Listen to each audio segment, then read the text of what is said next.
I would say we get calls like that weekly. Sometimes they figure it out before our tech gets out there. They're like, oh, the breaker was tripped, or somebody turned off the unit or unplugged it accidentally. So we do get that weekly. Those are just the things I was saying. Make sure that the store level, that your kitchen managers, the people on the line, they know what to look for before they place a service call to avoid that cost or that unnecessary downtime. I don't know that there's an easy button for that. It's going to vary by operator and equipment.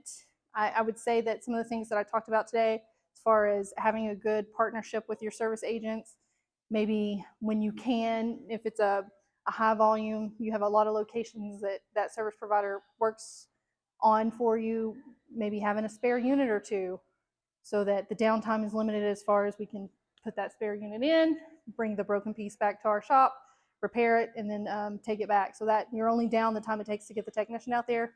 You're not down the entire time, of us maybe waiting on a part or something like that. And maybe just having that conversation about, can you stock these top 10 parts or these top 20 parts that we turn? It's about the communication and the partnership.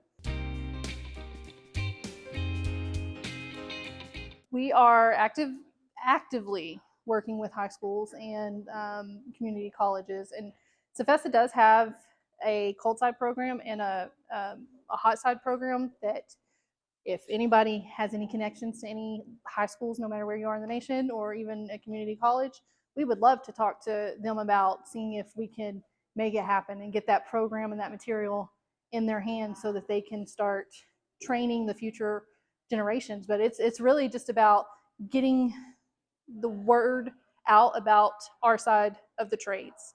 So we're not plumbers, we're not electricians. Those are the more commonly known ones, but this is vital. I mean, the skilled trades, that is the future. We are STEAM. We are a science, technology. Like, if we can market to the kids that like the robotics and like the technology piece and the scientific piece of it, I think we have a good chance of really getting a lot of great talent in here for the future.